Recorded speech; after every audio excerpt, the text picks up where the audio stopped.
Assalamualaikum warahmatullahi wabarakatuh. Nama saya Alfida Dewi Ranisa, kelas 12 IPA 1.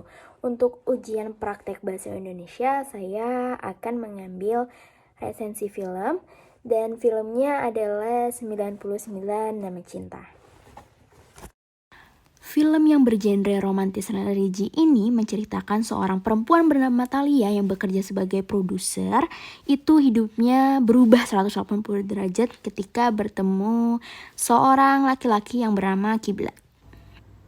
Nah, film ini disutradarai oleh Daniel Fikri, produsernya Ferry Garing, skenario oleh Garin, dan pemerannya ada Acha Septriasa sebagai Thalia, Deva Mahendra sebagai Kiblat, dan masih banyak lagi ada Ira Wibowo, Doni Damara. Film berdurasi 106 menit ini menurut saya dikemas secara menarik. Karena pertama saya bertanya-tanya nih, siapa sih Kiblat itu? Ternyata Kiblat diamanahkan oleh almarhum Ayanda Thalia untuk mengajarkan mengaji. Karena didasari dari latar belakang yang berbeda, Thalia adalah ambisius dengan dunia, sedangkan Kiblat ambisius dengan akhirat. Mungkin itu ya yang bikin saya tertarik dengan film ini. Nah, ini scene pas Thalia terpesona terhadap Kiblat karena penampilannya beda banget saat Kiblat mengunjungi kantor Thalia. Saya juga sempat terpesona sama Kiblat. Ternyata dia bukan tipikal ustadz-ustadz yang pakai sorban, tetapi ustadz-ustadz gaul gitu. Nah, dari sini sebenarnya saya bisa menyimpulkan kalau misalnya di akhir film mereka akan bersama, tapi saat di pertengahan saya mulai ragu nih apakah mereka bisa bersama apa enggak. Oke, lanjut. Nah, menurut saya alur perpindahan adegan tuh terlalu cepat karena saya sebagai penonton pun sering dibuat bingung dengan set tempatnya gitu. Tiba-tiba udah ada di Kediri, tiba-tiba udah di Jakarta. Kayak nggak ada visualisasi yang pas untuk ini loh kita lagi di Kediri gitu, ini loh lagi di Jakarta gitu.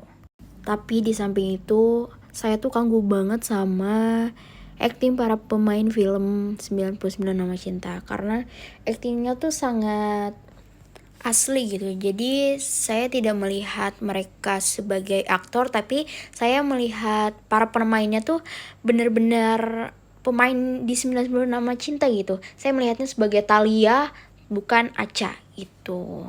Menurut saya konflik di film ini cukup banyak. Ini salah satunya ketika programnya Thalia harus di-cut, tidak boleh tayang, dan dia dipindahkan ke program kajian subuh, di mana kajian subuh itu ratingnya sangat rendah dibandingkan program Thalia sebelumnya. Saya tuh kagum banget sama sosok Thalia. Kenapa? Karena walaupun dia sebenarnya nggak suka di kajian subuh ini, dia benar-benar melakukan tugasnya secara baik gitu.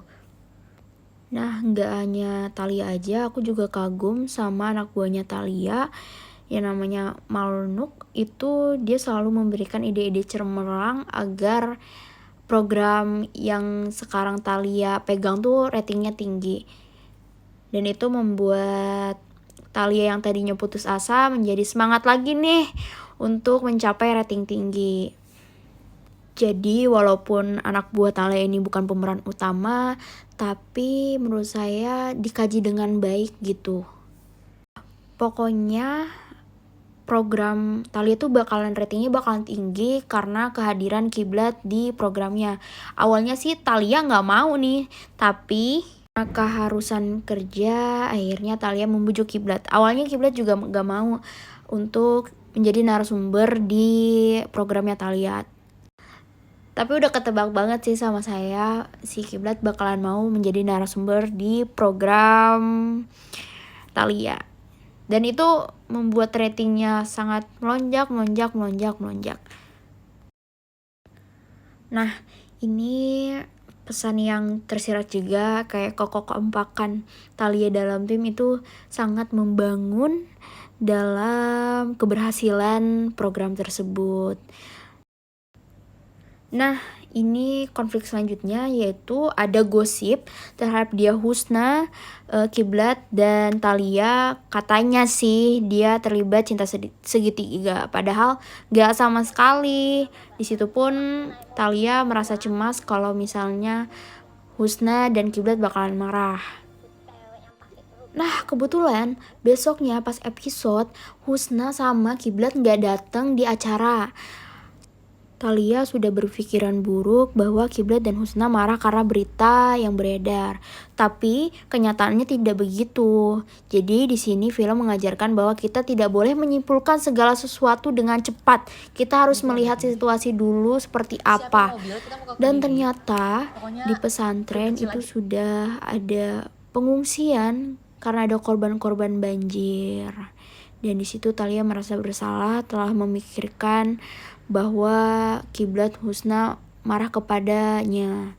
Padahal mereka membantu para korban yang sedang banjir.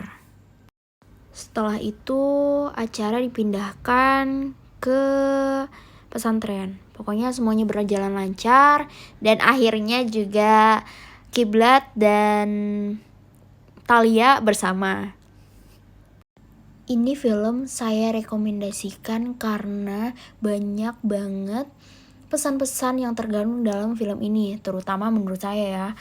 Kita harus tahu Allah bekerja dengan caranya sendiri. Jadi kita tidak perlu takut untuk kedepannya. Hanya dengan mengingat Allah kita bisa menjalani hidup lebih baik. Ya, sudah selesai resensi film saya.